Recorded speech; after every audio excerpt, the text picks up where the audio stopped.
Welcome to Wanna Be Clutter-Free, formerly Wanna Be Minimalist, the podcast for busy families who are tired of the chaos, fed up with being overwhelmed, and ready to enjoy life again.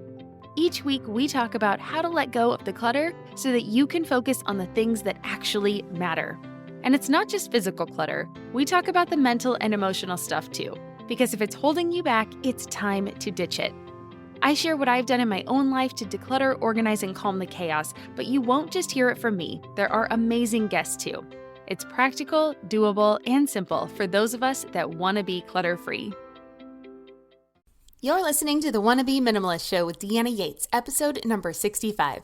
Today, we are starting a 3-part series to examine the most common decluttering roadblocks, what you can do to overcome them, and how to create the right mindsets to help you on your journey. This episode, which is part 1, will be focusing on the most common roadblocks people have when it comes to decluttering, so you can determine which one or ones are getting in the way of your progress to a more vibrant life with less stuff. Hey there, my wannabe minimalist friend. Welcome back to the show. My name is Deanna Yates, and I am thrilled you are joining me today. This episode is going to be just a little different for me, and I am super excited for it.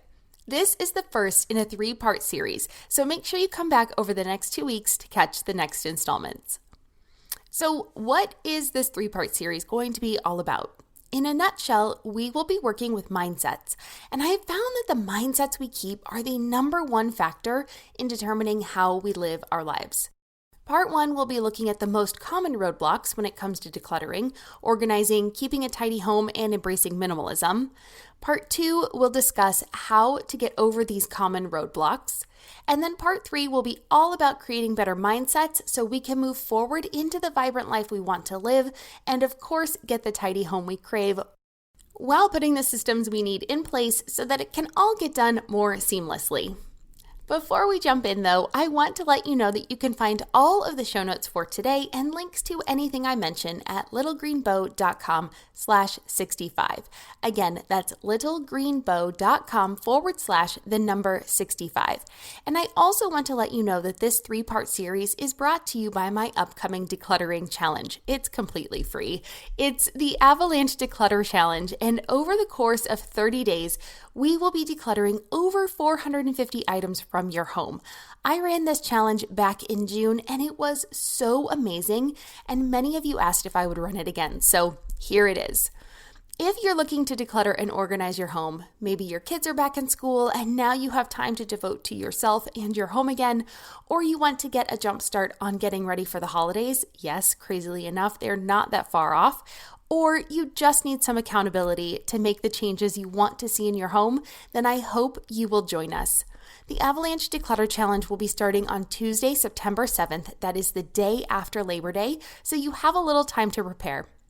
I'll have the details for the challenge on my website and in the show notes, so head on over to littlegreenbow.com/65 for more details. It made a huge difference in my home, and I know it can work wonders in yours as well. All right, let's get to the most common decluttering roadblocks so that we know what we're working with. I see these over and over and honestly struggled with several of these myself. And dealing with these roadblocks now will help you with your decluttering efforts later if you join us in the Avalanche Declutter Challenge or if you declutter on your own. Either way, shedding light on these is the first step in overcoming them. But that's what we'll discuss deeper in part 2 of this mini-series. So first up is one of the biggest roadblocks I hear about in the wannabe minimalist family community. It is that decluttering is too difficult or too overwhelming, so you procrastinate. This one is a doozy, and I know how it feels because I have been there too. This roadblock appears when your systems are off and you don't have a way to keep up on top of all the stuff that's coming into your home or the things that need to be done in your home. Look, adulting is hard. It sadly took me way too long to come to terms with this fact that as an adult and a mom, wife, business owner, daughter, sister, friend, go ahead and insert all of the hats that you wear here too, there are very few breaks that are built into our lives. There will always be something else to do, chores to keep up on, food to make, things to schedule, laundry to do, all of those things. But burying our heads in the sand and not dealing with the things is not a long-term solution. It might be preferable this instant, but it will not feel that great tomorrow or the next day. And when we procrastinate, we often make the tasks that we need to do bigger in our head. They become this big, scary thing to deal with, and so we resist even more. If this roadblock is one that you struggle with, take some deep breaths and tell yourself that you are an adult who is fully capable of tackling the issue in front of you. Remind yourself that the problem did not just appear overnight, and make up your mind that you will be able to overcome it. The second roadblock that I hear about all the time has to do with feeling like you are in this all by yourself. Most of you listening are moms or parents because I'm a mom and a wife, so my experience and advice comes from that place. I cannot tell you how many times I've heard the phrase, "My partner is not on board," or "My kids would freak out if the toys were gone," or "I'm in this all alone." It's common to want people with you on your journey of change. You want to be able to commiserate with others when things are tough, celebrate the wins, and feel like you're on a team. But when you are the first one in your family to stumble upon minimalism, simple living, or intentional living, it can be lonely. One of the ways people cope with this loneliness is to blame others and want to fix them and deal with their stuff instead of looking inward. Looking inward is hard. Decluttering is hard. Doing something outside your comfort zone, it's hard. Anyone who tells you that this work is easy is lying or has forgotten about their own struggles now that they are through that messy middle part. But we are only able to change ourselves. When we work on our own mindsets, our own clutter, and our own habits, they will spill over into our families. One, because we often run our homes, and two, because when we feel good about ourselves, it becomes contagious, and others want in on it too. You also have to put your money where your mouth is, so to speak. That is to say that you have to prove that you are in this for the long haul so that your family understands that this is not a new fad that will fade away. And the best way to do that is by starting with yourself and your stuff. Another biggie when it comes to roadblocks is sentimental clutter. The problem with sentimental items is that we feel our memories and our love are connected to these things. But let me ask you, if you decluttered a sentimental item from when you were a child, does that mean you're throwing away your childhood? What about the memory of your childhood? Of course not. That's because your memory lives in you, not in that item. The item is just a thing that sparked your memory. We'll get to ways to honor sentimental clutter and tackle it next week, but for now, know that we do not need to hold on to things to keep the memory that is associated with that thing alive. And one of the saddest things I see is when sentimental clutter is relegated to a box to live out eternity surrounded by dust bunnies because we don't know what else to do with it and we feel guilty letting it go. Do you think that's what your favorite aunt or your great-grandmother would have wanted you to feel about something that they owned a long time ago?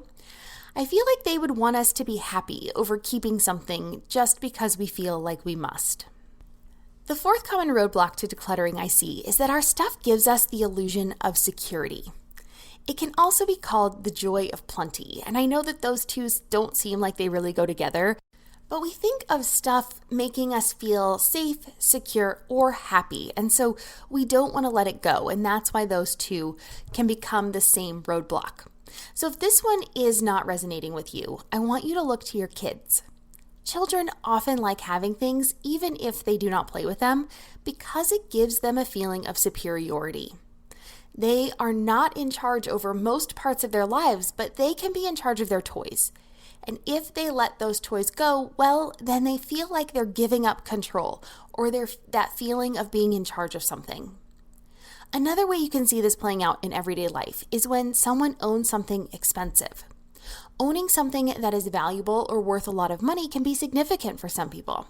However, the reality is that if you own something that's expensive, but you're too afraid to use it, well, maybe you don't want to damage it or waste it, or you're waiting for the right opportunity, chances are that thing holds a lot of control over you instead of you controlling that thing. Instead of feeling secure because you have that thing, you end up feeling afraid that something will happen to it. Instead of feeling happy that you have it and you get to use it, you feel paranoid that it will go away. And so it goes to waste, just sitting in a corner or a closet or a box because it's too special. One final thing I want to say about this illusion of having stuff and it giving you security is that it can actually hold you back from doing really amazing things. You can't take an amazing job opportunity because it would require a move and there's too much stuff, so it's not practical. Or you want to have more friends, but you're too embarrassed to invite anyone over, anybody new into your life or over to your house because of what your home looks like. The point for part 1 of this series is to notice that this mindset is appearing for you so that we can work on it next week. So if this one hit a chord, just know that we will touch on this next week, and I really hope you join me and come back for the solutions and ways to get over these roadblocks. I'm Margaret. And I'm Amy. And together we host the podcast, What Fresh Hell? Laughing in the Face of Motherhood. Margaret, I would say you're sort of a where are my keys kind of mom. Correct. Sometimes a where are my kids kind of mom. Well, you're, Amy, more of a we were supposed to leave 35 seconds ago, Mom. I mean, touche. In each episode of What Fresh Hell, we come at a topic from our usually completely opposite perspectives. I bring the research. And I bring kind of the gimlet eye. Like, is that research really going to work, people? And almost 10 million downloads later, we're still laughing. We also talk to experts in the parenting field, plus parents with stories we can all learn from. We make each other laugh, we challenge each other's assumptions, and we have what we think is the best parenting community on the internet. Check out What Fresh Hell? Laughing in the Face of Motherhood wherever you listen to podcasts. Another common roadblock I hear about is the fear of waste. So episode 64, that was just the last one, was all about how to declutter without being wasteful. So if this one's a big one for you, go ahead and check out that episode when you're finished listening to this one. I'll have a link in the show notes so that you can find it easily, and it'll give you some solutions to work on it. Because I just covered the topic in depth, I don't want to rehash it all here, but I will talk about the most common fear or roadblock when we talk about waste. And that is that we wasted so much money buying all of the stuff that's filling up our homes and that we're now looking to declutter. Letting go of stuff without recouping some of that money, either through selling it or crossing your fingers and hoping it will appreciate, is a major hurdle to step over. But the money was spent when you purchased it. You wanted it at the time, and for whatever reason, you are now ready to part with it. The fact that the money is gone is something we cannot change. Guilt does nothing to help us or propel us forward. Guilt holds us back. Of course, it stings when we realize how much money we may have wasted on something, but we need to go ahead and move past that, because when this is the case, the best thing you can do is to learn from that purchase. Think about why you purchased it and why you no longer want it. If you can learn the lesson from it, then the money wasn't wasted on that thing. It was spent on your education. We will talk a lot about moving past this roadblock next week, but know that it really is a common one and that a lot of people struggle with this one, so you are definitely not alone. And since we're talking about money, let's look at another roadblock that deals with expensive things. And that is this idea that something is too good to donate. Wait, what? Think about that for a minute. The purpose of donating something is to help another person or a charity. If this is the real reason why you are donating something, then there should be nothing that is too good. You want the charity to do well so that it can help more people. And you want the person receiving the goods to get items that are in good condition so that they feel good about them too. However, if you are using the guise of donating purely for the selfish purpose of clearing out your clutter and having a place to put all of your discarded treasures so that you no longer have to deal with them, well, then you're just passing the buck. You're making someone else deal with throwing away your things, and you're not really helping out that charity or the person receiving or purchasing the goods on the other end.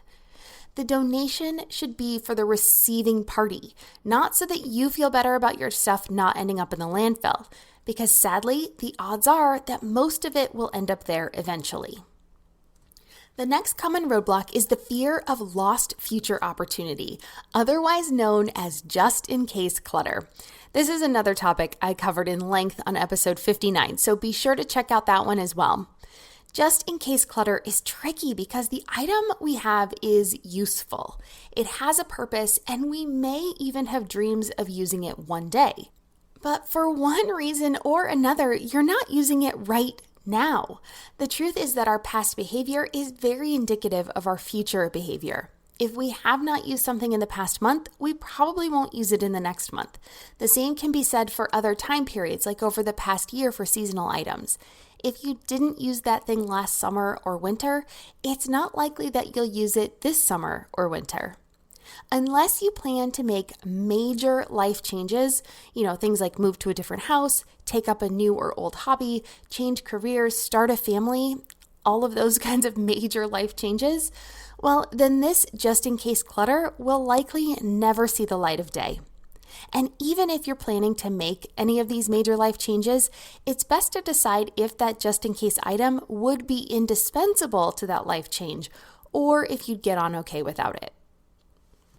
Another difficult roadblock to decluttering is the thought that you have room in your house for it, so why not keep it? This roadblock is tricky because it sneaks up on you, and I found myself battling this roadblock during the Avalanche Declutter Challenge back in June that I just completed. It can be so easy to hang on to things that no longer add value to our lives, simply because they're out of sight. Things end up in a closet, at the back of a drawer, and shoved under the bed. It's out of sight, out of mind, right? Well, not exactly.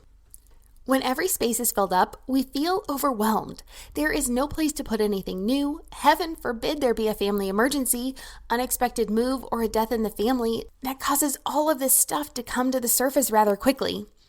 Leaving spaces empty allows air to flow through our homes. It makes cleaning easier. It makes it easier to find what we need when we need it. It makes it easier for us to be more flexible should an emergency strike.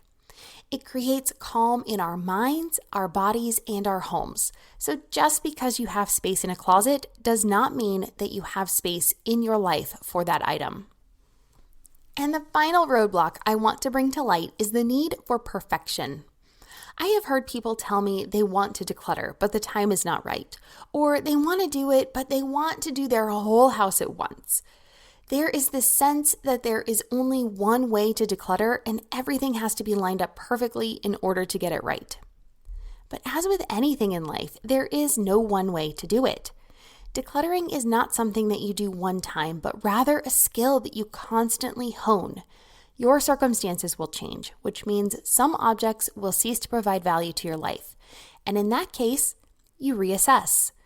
When my daughter was a baby, I had a whole slew of things. A car seat, a stroller, a boba carrier, a breast pump. Gosh, after making this list, I'm actually super happy that I don't have some of those things in my life anymore. But now that she's in school, there are different things that we need. And when she becomes a teenager, her needs will change again.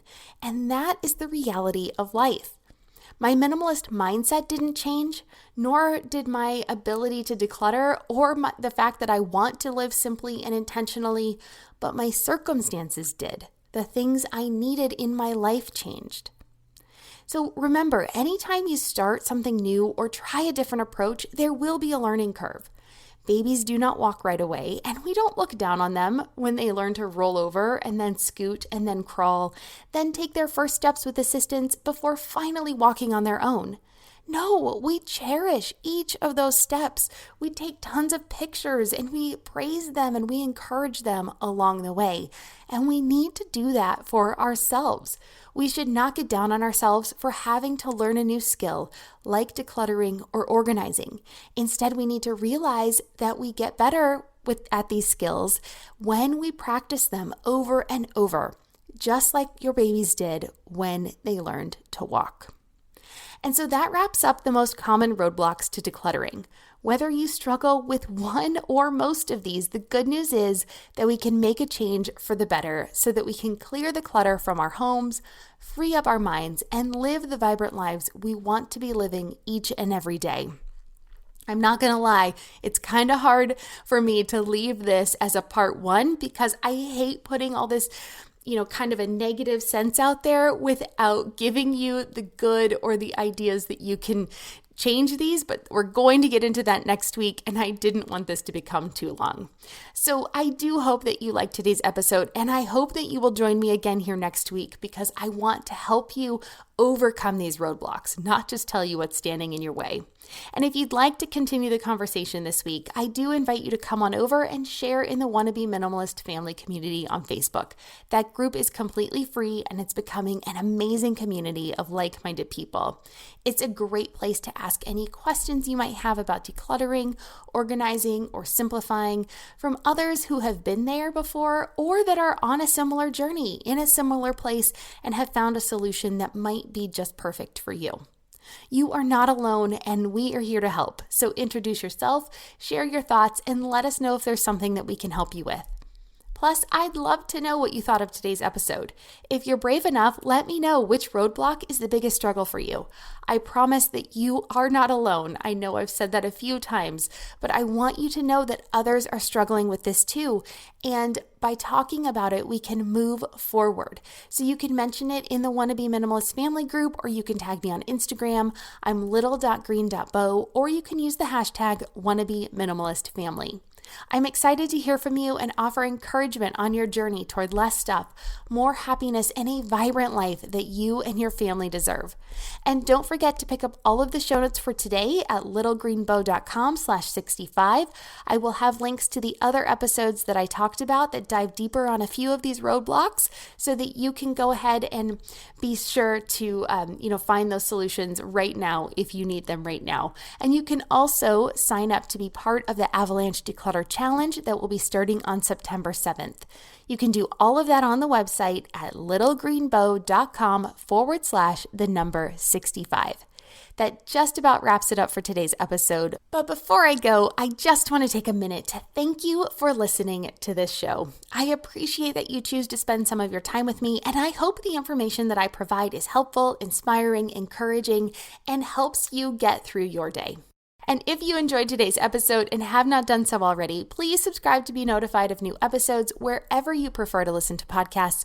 Also, leave a review so more people can find us and discover the benefits of a minimalist, intentional, or simplified lifestyle for themselves and their families. That's it. I'll catch you here next week for part 2 in overcoming these common decluttering roadblocks. Cheers.